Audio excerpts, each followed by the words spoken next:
Konnichiwa semuanya, saya Hiroaki Kato. Selamat datang di Weekly Monologue Hiroaki Kato.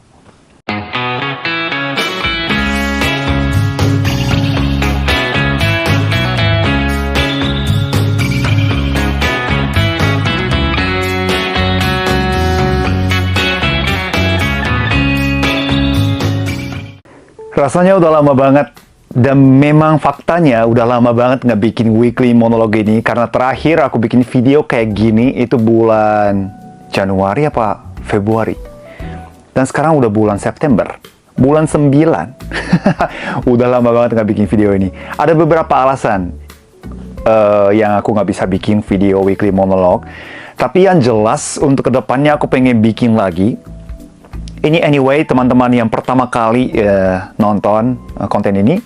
Konten ini adalah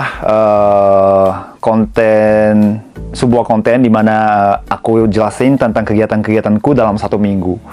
Dan kenapa aku pengen bikin lagi weekly monolog ini? Karena untuk kedepannya bakal ada banyak proyek atau banyak karya yang sangat menarik yang mau aku share ke teman-teman semua. Jadi sekali lagi, mungkin teman-teman yang sudah unfollow atau unsubscribe YouTube channel aku, tolong subscribe lagi, atau teman-teman yang pertama kali dan belum subscribe, subscribe dulu atau like untuk video ini. Itu sangat membantu untuk aku bikin konten lagi. Nah, aku mau mulai recap dari kegiatan tanggal 10 September. Tanggal 10 September. Oke, hari Selasa. Tanggal 10 September hari Selasa. Tanggal 10 September itu ada pertandingan antara Indonesia dan Australia. Tapi sekaligus, aku nggak nonton pertandingan itu. Padahal aku tuh suka banget.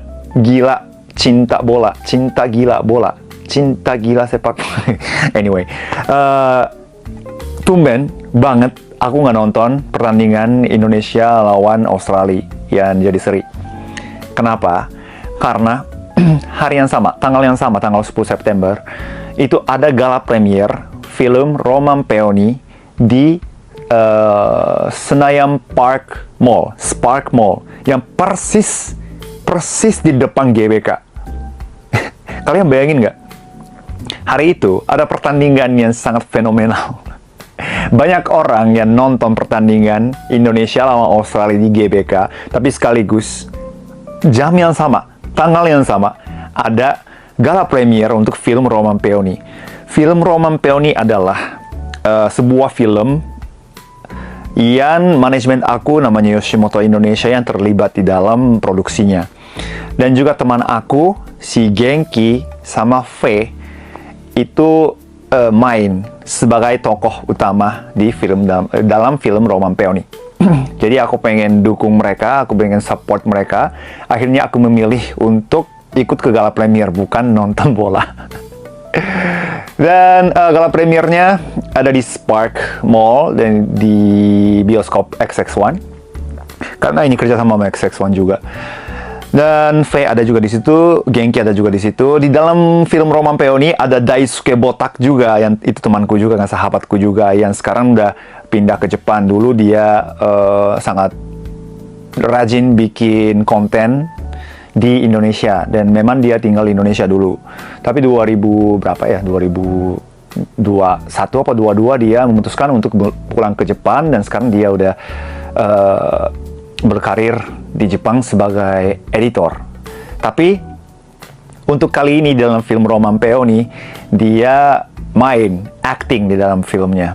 Jadi Genki, V, Daisuke itu main di dalam film, dan aku nonton gala premiernya. Dan gala premiernya sangat lancar, dan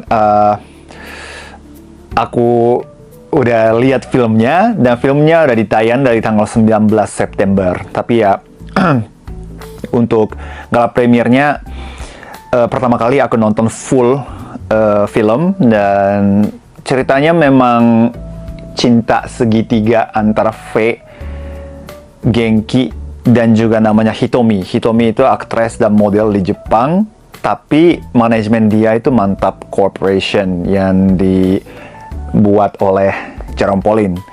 Jadi dia itu punya banyak fans Indonesia.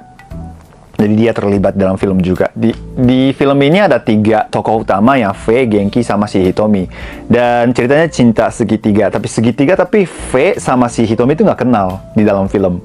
Jadi ya Genki yang goyang di antara mereka berdua gitu. Ceritanya silakan nonton aja langsung di bioskop kalau nggak di OTT. Tapi ceritanya menarik sih, dan juga dialognya juga menarik. Tapi apa yang paling berkesan di dalam film itu adalah pemandangan di Hokkaido itu sangat bagus dan indah. Dan aku merasa aktingnya Faye itu bagus banget. Berkat ada Faye di dalam film ini, jadi berkualitas gitu loh filmnya. Dan sebelum-sebelumnya kan aku belum pernah nonton Faye acting. Tapi beberapa karya sudah ada yang si Faye main, tapi selama ini aku belum sempat nonton dia acting. Dan kali ini aku benar-benar lihat, ada ding sebelumnya. Ini kan film Roman Peony itu kelanjutannya dari film pertama berjudul Dua Ruang. Nah, film Dua Ruang ini itu ditayang di video.com. Jadi sampai sekarang kayaknya masih bisa nonton si film Dua Ruang.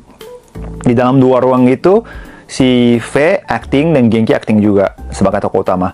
Jadi aku lihat di Dua Ruang, emang waktu itu juga udah bagus banget. Dan setelah itu ada Roman Peony, kelanjutan dari Dua Ruang. Jadi ya bisa dibilang ini Dua Ruang part 2 sih ya sebenarnya. Jadi ya tetap aja terkesan sekali dengan acting Faye. Dan satu lagi, aku tuh benar-benar kaget dan juga salut ke si Genki yang hafal dialog yang sepanjang itu dan serumit itu di dalam bahasa Indonesia. Mungkin dialog-dialog Genki itu kan susah semua. Dan kalau aku sendiri juga kalau disuruh hafal semua dialog-dialog yang ada di dalam Roman Peony, pusing sih, jujur. Tapi Genki udah hafal semua, terus dia ya sambil acting dia ngomong dialog-dialog yang dia hafal gitu. Itu salut banget sih. Karena Genki kan belajar bahasa Indonesia mulai dari nol ya, setelah dia datang ke Indonesia 2015. Kalau aku sendiri belajar bahasa Indonesia sejak S1 di Jepang. Jadi aku benar-benar belajar ambil jurusan bahasa Indonesia. Nah setelah itu aku exchange di UGM, ambil sastra Indonesia, lanjutin S2, dan sempat menjadi dosen untuk bahasa Indonesia, dosen untuk mengajar bahasa Indonesia, dan juga kadang-kadang jadi translator juga gitu. Jadi ada backgroundnya untuk bahasa Indonesia. Kalau Genki kan setelah datang ke sini baru mulai belajar bahasa Indonesia. Udah 9 tahun, dan ini tahun ke-10 dia ada di Indonesia. Tapi perkembangan bahasa dia, kemampuan bahasa dia memang luar biasa. Sampai dia filmnya durasinya 2 jam lebih. Dan hampir setiap adegan, hampir semua adegan itu ada Genki. Nah, itu sih gila ya menurutku. Dan dialognya harus sepanjang dan serumit itu. Jadi teman-teman yang penasaran silahkan cari aja filmnya. Semoga kalian juga suka film Roman Peony. Dan sekali lagi saya ingin mengucapkan selamat untuk Faye, Genki, Daisuke, Hitomi dan kawan-kawan yang sudah terlibat dalam film Yoshimoto Indonesia juga. Semoga untuk kedepannya ada masa depan yang cerah buat karyanya. Dan tanggal 11 September ada Presscon Jak Japa Matsuri. Jak Japa Matsuri tanggal 14-15 September di Senayan. Dan kali ini saya dan Genki dan Ayana dan Haruka itu menjadi MC untuk Jak Japa Matsuri. Sebenarnya selain kita juga ada MC untuk sesi siang, tapi setelah maghrib itu kita yang bertanggung jawab untuk main stage di JJM. Dan kita berempat yang disuruh hadir untuk presscon ini. Dan ada juga 2 member dari JKT48 yang ikut presscon juga. Nah, di situ ada beberapa media yang mau meliput JJM memang. Dan tema tahun ini adalah menjelajahi Jepang. Jadi Jak Japan Matsuri itu sudah menyediakan beberapa booth dari berbagai macam prefektur yang untuk menawarkan daya tarik masing-masing prefekturnya. Dan juga bekerja sama dengan J-League, lebih khususnya Shonan Bellmare, itu salah satu klub sepak bola kasta J1, J1. Itu sudah membuka klinik soccer school di Indonesia, di Jakarta. Udah 2 tahun atau udah 2 tahun ya? Udah 2 tahun udah buka soccer school di Jakarta. Dan mereka bikin soccer klinik di dalam Jak Japan Matsuri juga. Nah, Jak Japan Matsuri kan setahun sekali ya, Matsuri Jepang. Bisa dibilang Matsuri Jepang resmi, karena salah satu member dari panitia adalah Kedutaan Besar Jepang untuk Indonesia. Jadi mereka bikin acara ini secara resmi, mulainya dari tahun 2009 kalau nggak salah. Jadi udah 15 tahun mereka jalanin JJM. Dan tahun kemarin JJM itu dibuat di G-Expo, yang biasa ada Pesta Pora atau Synchronized Fest atau PRJ, itu semuanya di G-Expo ya. Jadi tahun kemarin diadakan di G-Expo. Tapi kali ini kembali lagi ke Senayan. Karena tahun-tahun sebelumnya, sebelum pindah ke G-Expo, memang memang JJM itu selalu dibuat di Senayan. Dan kali ini juga parkir timur Senayan. Ini pokoknya banyak program yang menarik lah dari JJM. Jadi aku sebagai MC merayakan JJM dan aku ikut presscon tanggal 11. Nah, itu semuanya lancar. Semuanya lancar. Dan tanggal 12 September itu aku diinterview oleh seorang CEO PT Time Door namanya. Dia itu bikin mungkin di bidang advertisement dan segala macam mungkin ya. Pokoknya di CEO PT Time Door itu orang Jepang, dan dia interview aku, dan itu bentuknya kayak podcast tapi ambil gambarnya juga. Jadi dia mau upload ke YouTube hasil interview. Cuma sayangnya interviewnya kan dalam bahasa Jepang. Jadi teman-teman Indonesia yang belum paham bahasa Jepang kayaknya susah untuk dimengerti. Cuma semoga dan aku ceritain tentang life story aku selama ini sampai sekarang. Karena tahun ini adalah 10th anniversary sejak aku pindah ke Jakarta. Ini tahun ke-11 sebenarnya, tapi udah lewat 10 tahun di Indonesia. Sebelumnya kan aku masih beraktivitas di Jepang. Tahun 2014 baru saya pindah dari Tokyo ke Jakarta.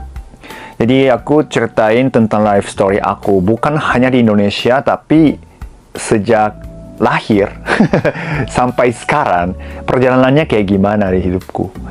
Jadi aku pernah tinggal di US selama 2 tahun, atau ya aku ceritain tentang mimpi pengen jadi pemain bola tapi gagal, atau setelah itu pengen hidup dengan musik dan Indonesia tapi ternyata gagal, sempat menjadi tukang kuli bangunan, atau setelah itu karena sangat beruntung aku bisa menjadi dosen di 2 kampus di Jepang. Setelah itu saya memutuskan untuk quit the old job, berhenti semua pekerjaan di Jepang, terus saya pindah ke Jakarta 2014 dan membangun karir di Indonesia selama 10 tahun. Kayak gimana naik turunnya tuh aku ceritain semuanya di dalam podcast itu dari PT Time Door, dan nama CEO-nya adalah Tokunaga-san.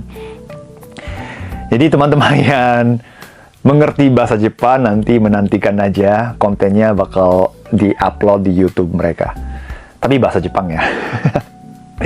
Dan tanggal 12 malam aku main bola di GBK. Maksudnya GBK bukan GBK-nya, tapi di lapangan Senayan C.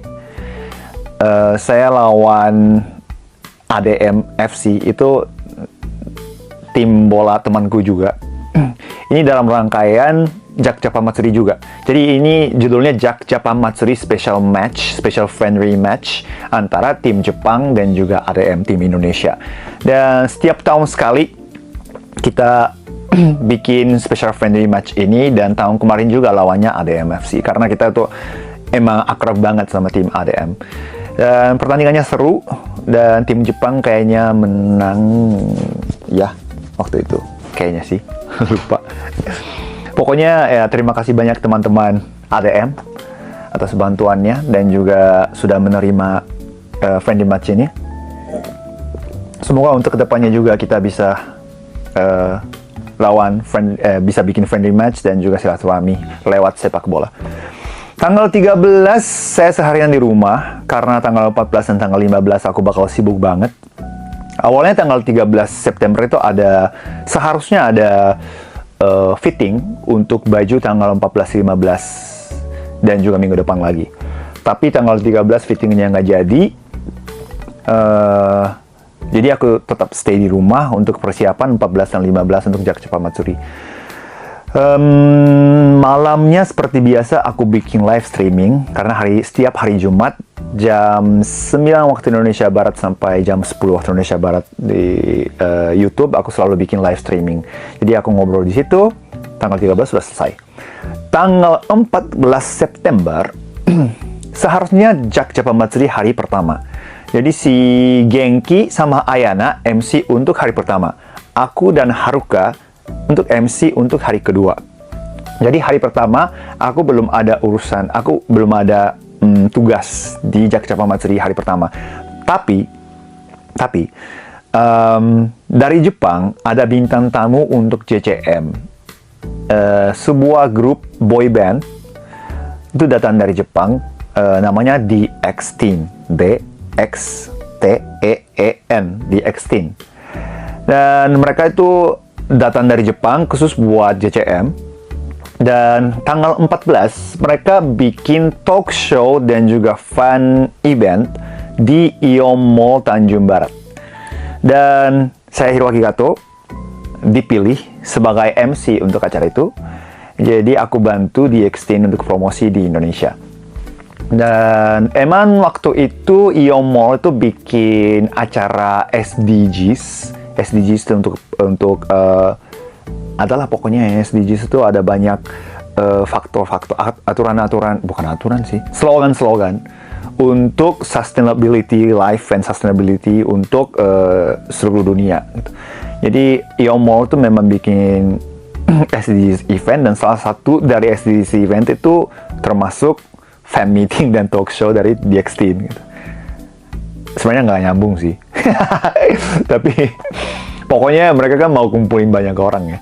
Jadi DXteen tuh punya fanbase di sini. Jadi fansnya DXteen juga datang langsung ke situ dan ngobrol dan kita Q&A, ada dance session dan juga habis acara ada interview juga dari media. Dan aku sendiri menjadi MC untuk mereka dan habis itu aku menjadi translator buat mereka untuk media interview. Jadi seharusnya 2 kali lipat ya gajinya ya nggak sih? MC dan juga untuk translator. Tapi gajinya ya sekalian dapat di situ. Tapi setelah aku bantuin DXteen, tapi fans DXteen itu sangat seru dan baik juga. Jadi mereka memang support full DXteen dan mereka memang senang banget ya karena mereka nggak bayangin suatu hari bisa nonton DXteen langsung di Jakarta gitu. Mereka nggak bisa percaya, wah ternyata di depan mata kita ada DXteen gitu. Dan mereka baik banget dan support full. Tapi mereka sekaligus support aku juga gitu. Sangat kooperatif. Bekerja sama juga sangat enak. Aku minta sesuatu, mereka langsung respon juga sangat positif. Atau setelah DXteen udah turun panggung, aku sendirian yang jadi MC juga mereka tetap support dan juga mendukung aku. Dan banyak yang tag aku juga untuk story dan IG post dan segala macam. Dan terima kasih banyak. Nama fanbase DXteen itu namanya Nico. Jadi terima kasih atas Nico, terima kasih atas bantuannya dan kerjasamanya Nico Indonesia. Semoga dalam waktu dekat mereka datang lagi ke Indonesia. Tapi nanti ada di JJM juga. Jadi abis acara di Ion Mall Tanjung Barat dan setelah interview media, aku langsung pindah ke Jak Cepat Matsuri. Sebenarnya hari pertama aku nggak ada tugas apapun di Jak Cepat Matsuri, cuma aku pengen lihat suasana Jak Jepang Matsuri kayak gimana. Dan juga aku pengen keliling bus-bus yang ada di Jak Jepang Matsuri, karena aku kenal banyak orang yang buka bus di situ. Tapi hari kedua kayaknya nggak sempat karena aku sibuk untuk MC dan juga performance. Jadi hari pertama aku benar-benar bebas keliling hampir semua bus ya yang ada di situ, dan kayak Jak Jepang Matsuri itu kayak reuni buat aku. Jadi teman-teman atau teman lama juga kadang-kadang dulu tinggal di Indonesia tapi sudah pulang ke Jepang, itu kadang-kadang orang seperti itu juga datang hanya untuk Jak Jepang Matsuri. Karena ini setahun sekali dan memang banyak pihak itu terlibat di dalam Jak Jepang Matsuri ini. Jadi ya memang seru sih, bisa ketemu banyak teman lama atau bisa ketemu sama fans juga gitu. Aku bisa foto-foto yang sangat bebas, foto bersama dengan fans atau foto bersama dengan teman lama di venue gitu. Jadi aku sendiri sangat menikmati JJM, dan sekaligus aku ada briefing MC untuk hari kedua. Jadi hari pertama begitu, dan setelah CCM malamnya aku pindah ke sebuah restoran untuk makan malam bersama DX10. Dan emang itu juga seru banget karena aku bisa ngobrol banyak dengan member-member DX10. Dulu sebelum mereka datang ke Indonesia, aku tuh memang sudah kenal sama salah satu personil namanya Koshin. Terada Koshin. Nah, aku kenal sama Koshin, dan Koshin pengen belajar bahasa Indonesia, jadi aku ajarin bahasa Indonesia ke dia juga. Dan kita sempat nyanyi lagu Terima Kasih bersama di konten TikTok mereka di DX10. Tapi selain Koshin, aku belum pernah ketemu member-member lain DX10. Tapi sangat beruntung aku dikasih kesempatan untuk kenal sama member lain di event dan juga dinner ini.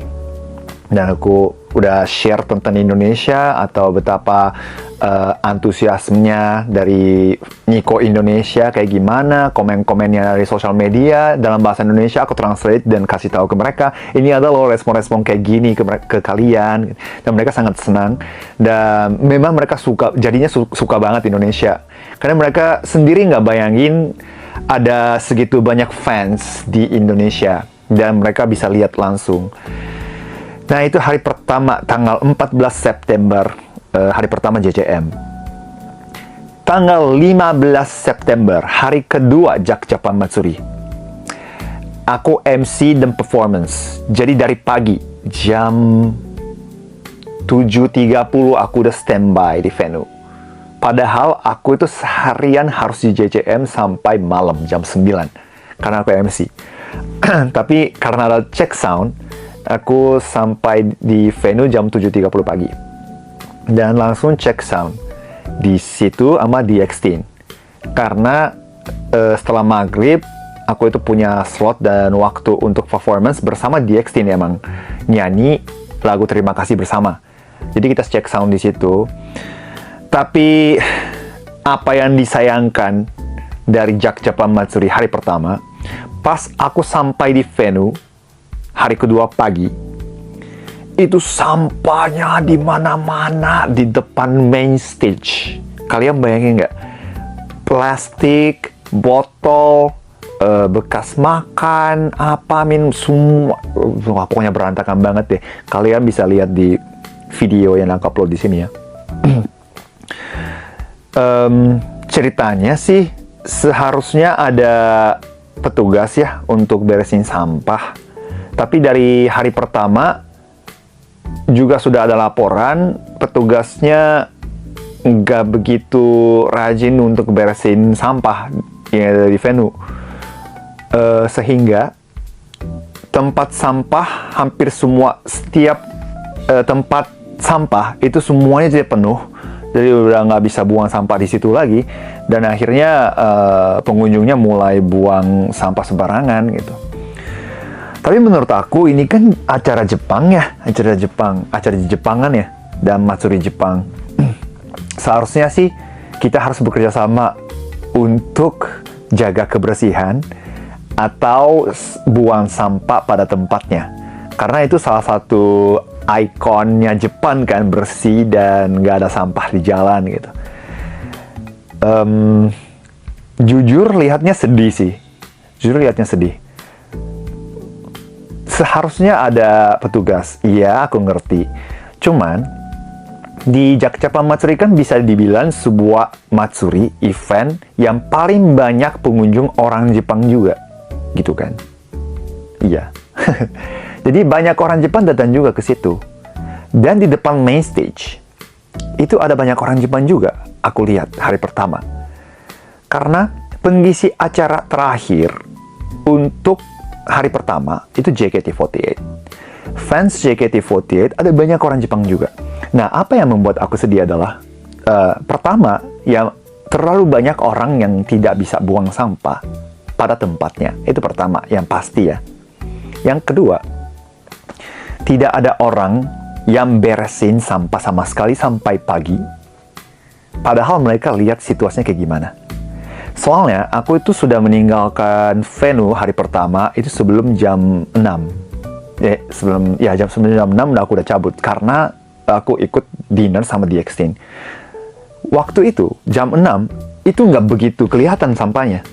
Nah, setelah jam 6, itu ada banyak bintang tamunya. Ada Fating lah, ada JKT48 lah, ada Jamheads lah, apalah. Dari Indonesia dan dari Jepang juga. Nah, berarti semakin malam, semakin banyak orang, semakin banyak pengunjung untuk Jakjapan Matsuri. Nah, mungkin kemungkinan besar sampahnya keluar dari situ. Tapi apa yang membuat aku sedih itu, padahal tadi malam sudah situasinya kayak gitu, tapi nggak ada orang satupun yang mau beresin sampah itu. Nah, sehingga. Jadi, pagi aku sampai di venue, harusnya cek sound, tapi aku sambil nunggu cek sound, di situ ada volunteer namanya Osoji Club. Nah, teman-teman Osoji Club itu memang volunteer untuk beresin venue-nya, tapi mereka itu bukan petugas. Mereka itu sukarelawan untuk bersihin venue-nya. Dan mereka itu mengajar cara membedakan sampah, atau kadang-kadang mereka mengajar ke pengunjung cara daur ulangnya, dan betapa pentingnya kita harus membedakan jenis sampah untuk buang sampah.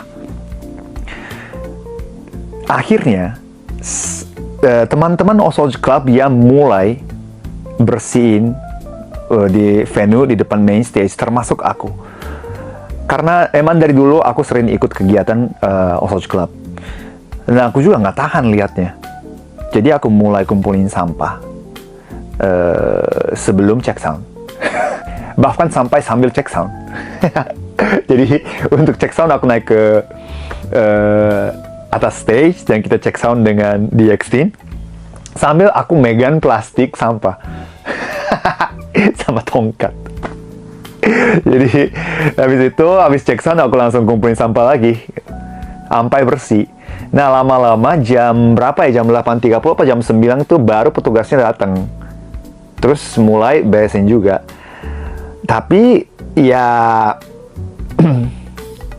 aku agak sedih juga karena pagi selama cek sound ada banyak orang juga lewat depan main stage dan juga termasuk orang Jepang. Kenapa nggak ada satu orang pun yang mulai kumpulin sampah bersama Osoji Club? Mungkin mereka anggapnya, wah ini tugas petugas nih, seharusnya gitu kan. Tapi kalau benar-benar mau ikutin jiwa Matsuri Jepang atau jiwa negara Jepang gitu, menurutku ya,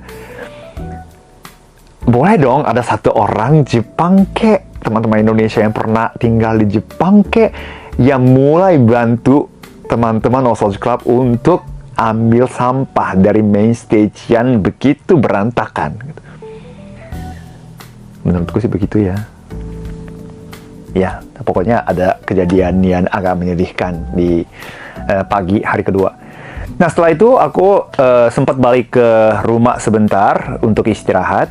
Dan setelah istirahat aku datang lagi jam 12 kalau nggak salah ke JCM.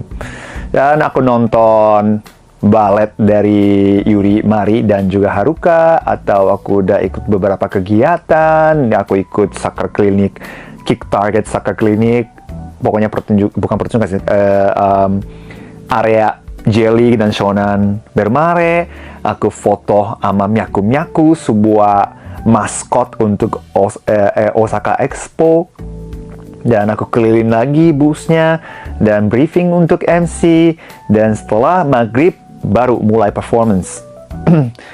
Yoshimoto Special Stage, aku, Genki, dan juga DX10.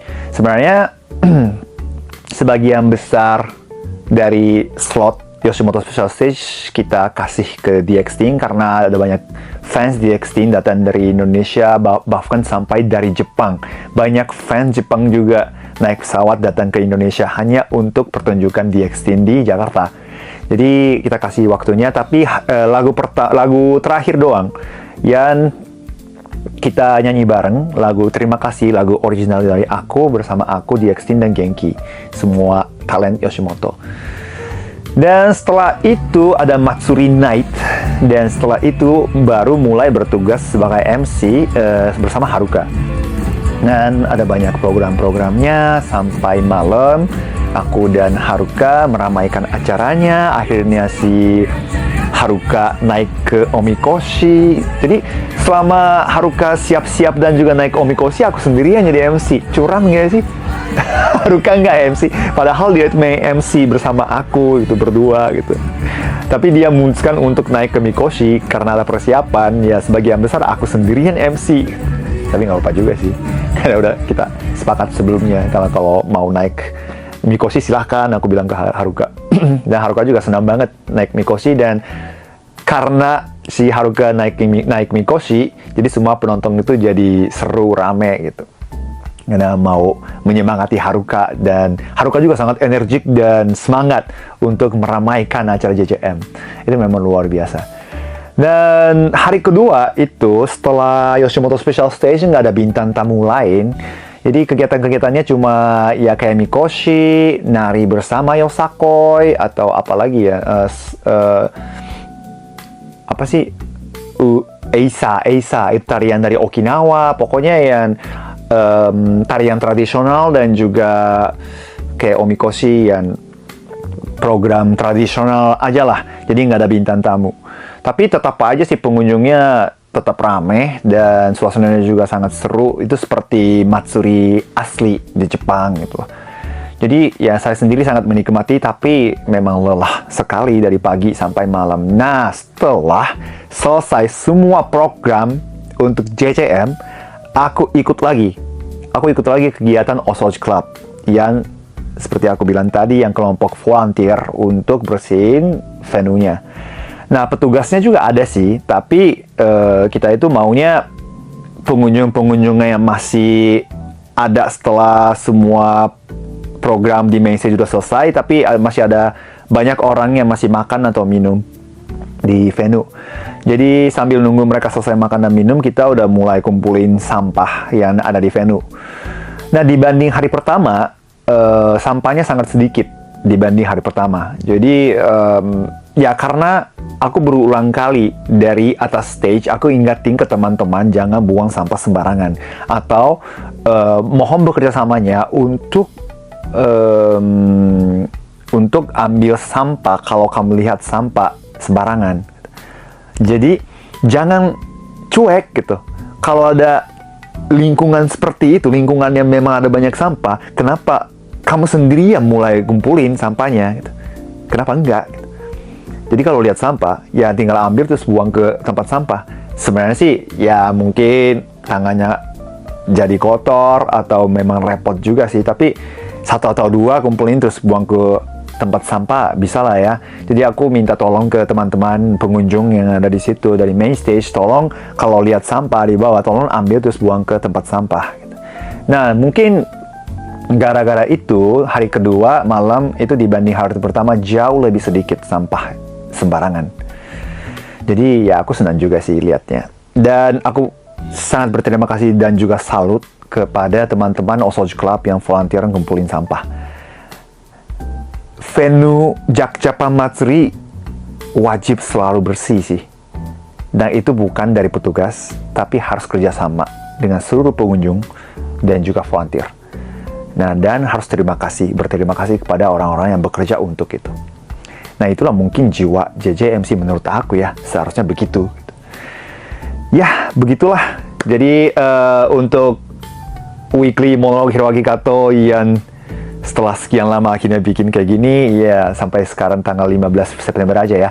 Minggu depan bakal ada kegiatan-kegiatan yang nggak kalah seru juga. Jadi tunggu aja video berikutnya untuk weekly monolog ini. Jangan lupa subscribe, share, atau komen, atau like. Dan semoga kalian menikmati konten ini. Udah lama aku nggak ngomong kayak gini sendirian di depan kamera. Agak kaku ya, maaf ya, bahasa Indonesia aku masih begitulah. Semoga kalian suka kontennya. Sampai ketemu lagi.